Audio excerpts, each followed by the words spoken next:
समय हिरण्यकश्यप का वध किया।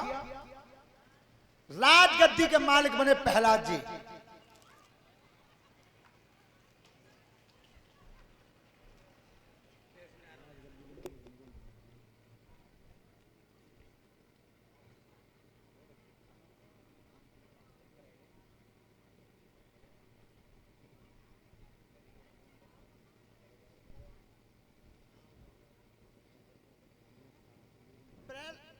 प्रहलाद जी के बाद उस राज सिंहासन के मालिक बने विरोचन, और विरोचन के जो पुत्र थे वो थे महाराज बलि। महाराज बलि, ध्यान रखना, महाराज बलि ने जब 100वां यज्ञ किया था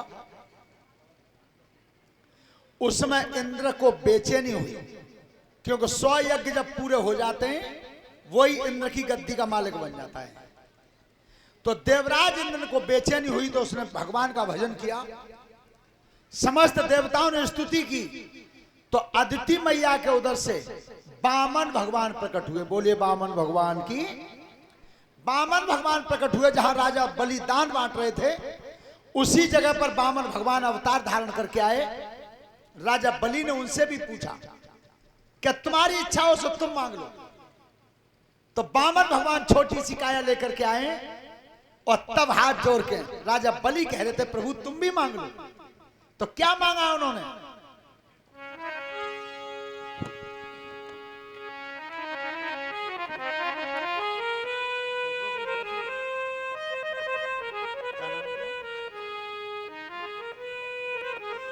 और ये आर्यन यादव हैं, उनकी तरफ से एक फूलमाला और एक शॉल से हमें सम्मानित किया है। परमात्मा लंबी उम्र देता रहे, अच्छे मार्ग पर चलाता रहे।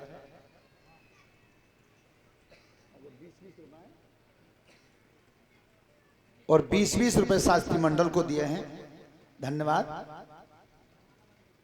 सोता बंधो, राजा बलि के सामने वामन भगवान ने मांगा क्या है? अरे राजा ना बचाना मेरा सुनी लीजिए,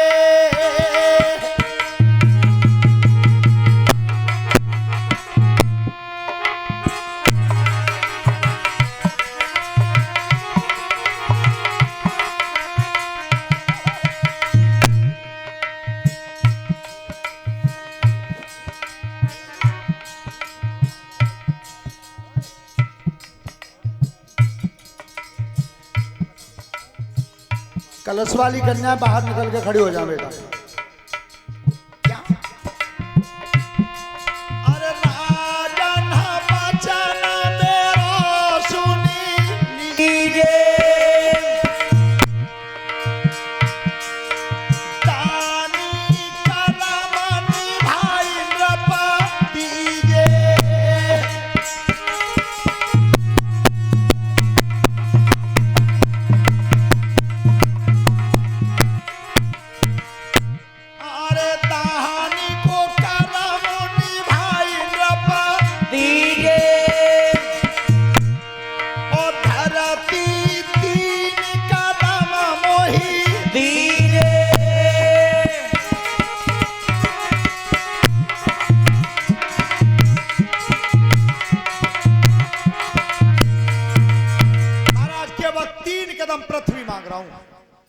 राजा बलि ने कही कि प्रभु इतनी तो धरती को मांगिए लेते थे नहीं, झोंपड़ी बन जाती।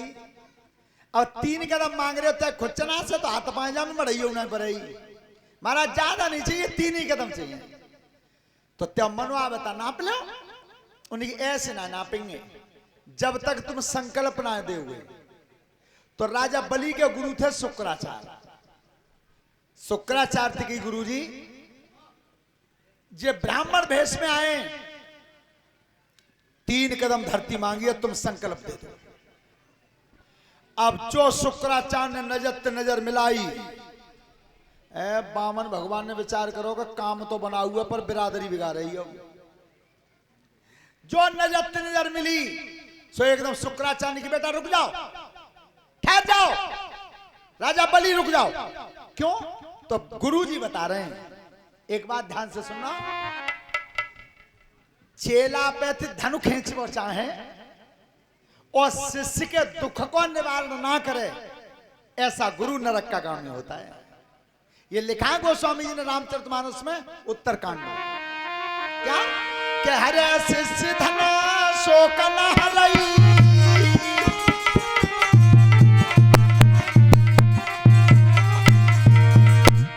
हरे शिष्य धन शोक न हरई, और सो गुरु घोर नरक में परई।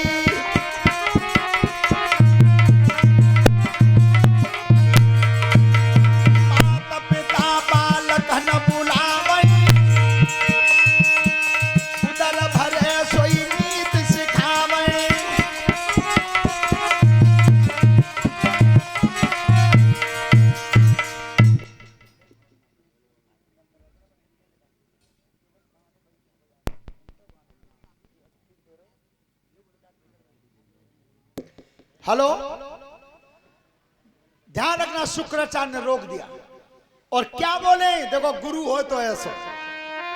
अरे राजा बलि मत दे दानु जमी को, राजा बलि मत दे दान जमी को, सुराजा बलि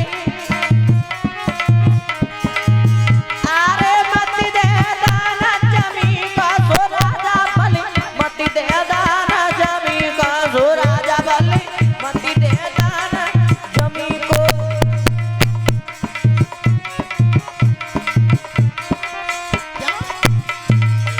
राजा जी ब्राह्मण भतु नाई, अरे राजा जी ब्राह्मण भतु नाई, पूजा को पहचान तू नाई, तुझा को पहचान तू नाई। चलिया देश दुनी को, राजा बलि मत दे दानु।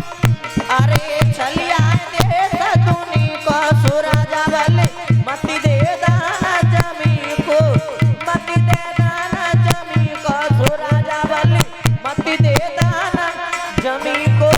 और बच्चा बताऊं तो सुनो,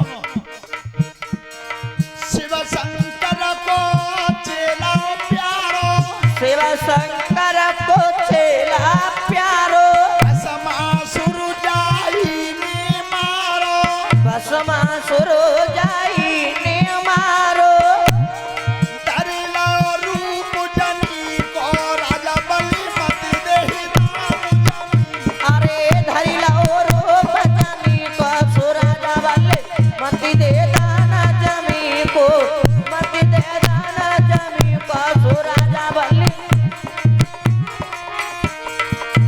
इसी ने राजा बलि, इसी ने भस्मासुर को मारा था। और बाद में जिन नर्त नारी बनो, और तेरे ही घर की बताऊं, तेरे बाबा को काम करारो, तेरे बाबा को काम करारो, अरे ना कुछ जाई ने मारो, हरे ना कुछ जाई ने मारो। बनी गयो शेर बनी को, राजा बलि मत दे दानु जमी। अरे बन गो शेरो बनी को, राजा बलि मत दे दान जमी को, मत दे दान जमी को, सुराजा बलि। अब चाहे जे कोई सही, गुरुजी पर मेरे दरवाजे पर तो भीख ही मांगी है तो मैं दान दूंगा। शुक्राचार्य बोले कि मैं संकल्प नहीं बोलूंगा। इतना बड़ा ज्ञानी और इतना बड़ा वैज्ञानिक शुक्राचार्य के बराबर आज तक दुनिया में कोई पैदा नहीं हुआ, कोई पैदा नहीं हुआ। और सबसे बड़ी विद्या थी उनके पास मरे हुए को जिंदा करना। यह विद्या केवल शुक्राचार्य के पास थी बस। तो कई बामन भगवान ने के तो फिर राजा क्या करें, हम जाएं कि न हमारा ठहर जाओ। तो राजा बलि ने सागर उठाया।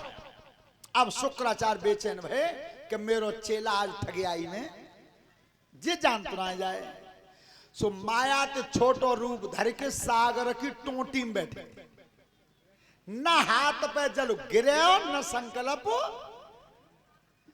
और इतने राजा बलि के सामने भगवान कह रहे हैं कि प्रभु क्या करें, राजन जाएं कि ना जाओ मत। जैसे वो सागर उल्टो करो पानी नहीं निकलो। महाराज मैं संकल्प देना चाहता था, फिर सागर में तो पानी ना निकलो। बामन भगवान ने कि पानी की तो मोह मालूम है कैसे रुक रहा है, पर तुम संकल्प दो तो पानी तो मैं निकलवा दूंगा। बस प्रभु जल निकल जा हाथ में। और इतने शुक्राचार्य व सागर की टोटी में थे, सीधी आंख ते बाहर को देख रहे का है रोए। और तो तक भगवान ने कहा करो, सोना भूप धरि ध्यान गुरुदेव अरे नजर भीतर ती मार दई।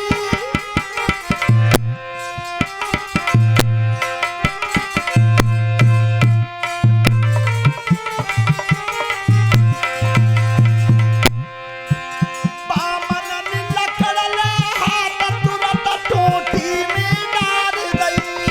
अरे बामन ने लकड़ल हाथ तुरंत टोटी में डाल दई। ओरे बामन ने लकड़ल हाथ तुरंत। बामन भगवान ने एक सरकंडा की सेंटी लेके बस सागर की टोटी में कर दी। शुक्राचार्य की सीधी आंख में आके पाल करी, आंख फूट गई। शुक्राचार्य ने कही राजन मैंने तो तेरे भले ही को करो, पर तेने मेरी ये आंख और फरवा दी, तो अब मैं तुझे श्राप दे रहा हूं। ये जितनी संपदा है राज धन धाम सब छिन जाएगा, तेरे पास कुछ नहीं बचेगा, कुछ नहीं। क्या अरे आंख साधु की फूट गई, सोई हट गए शुक्राचार्य, धार पानी की छूट गई। भैया हट गए शुक्राचार्य, धार पानी की छूट गई। अब तो हट गए शुक्राचार्य, धार पानी की। जैसे शुक्राचार्य निकल के गए और सागर में तो जल राजा के हाथ में गिरो, 3 कदम धरती का संकल्प दे दिया। लेकिन हुआ क्या, जब संकल्प दिया राजा ने, हरने काया लैया बढ़ाई, पैर दिख गए राजा बलगू, और चेहरा हर गोती बोलाई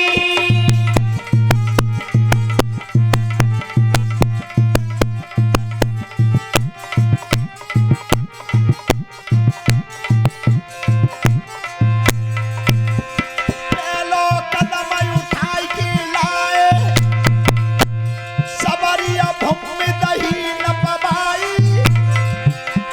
दूनो कदम उठाई के धारो, और सो तो ब्रह्म लोक को आई।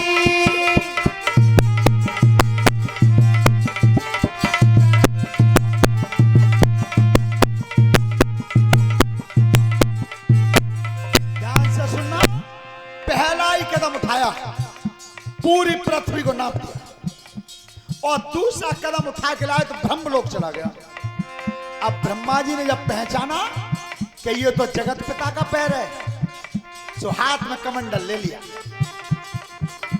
हाथ में कमंडल लेकर और वह पैर के अंगूठा को धोया, और पैर के अंगूठा में से जो धारा निकली है वही ब्रह्मा जी ने कमंडल में ले ली। वो धारा क्या है, क्या अरे ब्रह्मांड करो जब संगा है, बेधार बन गई गंगा है। बोलिए गंगे मैया की।